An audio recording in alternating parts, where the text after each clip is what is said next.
ஒரு அழகிய கிராமம். அந்த கிராமத்தில் ஒரு பெற்றோர் தங்களுடைய ஒரே மகளோடு வாழ்ந்து கொண்டிருந்தார்கள்.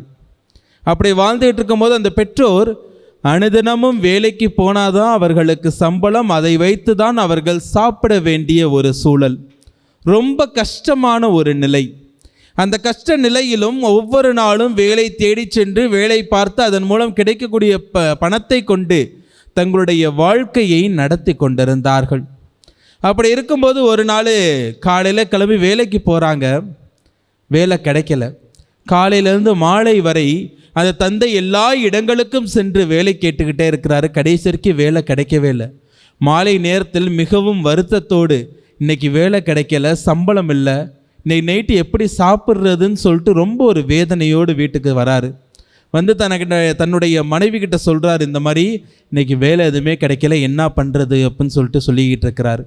அப்போ அந்த அவருடைய மனைவி சொல்கிறாங்க, வீட்டில் கொஞ்சோண்டு பழைய சோறு இருக்குது, அந்த பழைய சோறை நம்முடைய பிள்ளைக்கு கொடுத்துடலாம், இன்றைக்கி ஒரு நாள் நம்ம 2 பேரும் சாப்பிடாம பட்னியாக இருந்துக்குவோம், ஒன்றும் இல்லை தண்ணி குடிச்சிட்டு இன்றைக்கி ஒரு நாள் இருந்துக்குவோன்னு சொல்லிட்டு பேசிக்கிட்டு இருக்காங்க. பேசிக்கிட்டு இருக்கும்போது வீட்டினுடைய கதவு யாரோ தட்டுறது மாதிரி சவுண்டு கேட்குது. எந்திரிச்சு வந்து திறந்து பார்த்தா ஒரு வயதான பெரியவர். அந்த பெரியவர் ஒரு நடுக்கத்தோடு, ரொம்ப பசியாக இருக்குது, மயக்கம் வர்றது மாதிரி இருக்குது, ஏதாவது சாப்பிட எனக்கு கொடுங்களேன்னு சொல்லிட்டு கேட்டுக்கிட்டு இருக்கிறாரு. இந்த பெற்றோருக்கு நம்மள்கிட்ட இருக்கிறதோ கொஞ்சோண்டு பழைய சோறு. அதுவும் இந்த பெரியவர் வந்து கேட்குறாரே, இவருக்கு கொடுத்தா நம்முடைய பிள்ளைக்கு என்ன செய்வது அப்படின்னு சொல்லிட்டு யோசிக்கக்கூடியவங்க. இருந்தாலும் பரவாயில்ல, வயதானவராக இருக்கிறாரு, பசியோடு வந்திருக்கிறாருன்னு சொல்லிட்டு இருந்த அந்த கொஞ்சோண்டு பழைய சோறு அந்த பெரியவருக்கு கொடுத்து விட்டு தன்னுடைய பிள்ளையும் தண்ணீர் குடித்து விட்டு அன்றைக்கி நைட்டு படுத்து தூங்க சொல்கிறாங்க. காலையில் எழுந்திருக்கும் போது அந்த வீட்டை சுற்றி பெரிய கூட்டம் நிற்கிது.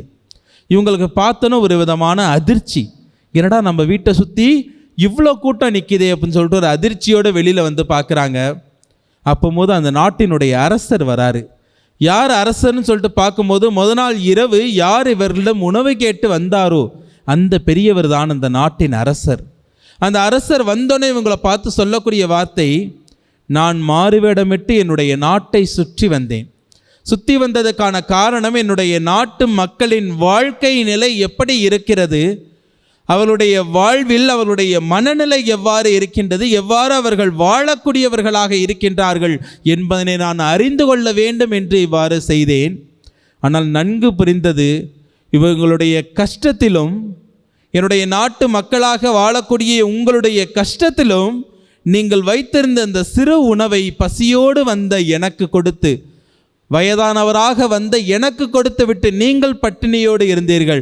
நீங்கள் எவ்வளவு தூரம் பிறருக்கு கொடுக்க வேண்டும் என்கின்ற உள்ளம் உங்களிடம் இருக்கின்றது என்பதனை அறிந்து கொண்டேன்னு சொல்லிட்டு, உங்களுடைய வாழ்க்கைக்கு தேவையான எல்லாத்தையும் நான் தரேன்னு சொல்லி அவருடைய வாழ்க்கைக்கு தேவையான அனைத்தையும் அவர்களுக்கு கொடுத்து விட்டு மகிழ்வோடு திரும்பி செல்லக்கூடியவராக இருந்தார். ஆம் இறைவனே, இயேசுவில் அன்பிற்குரியவர்களே,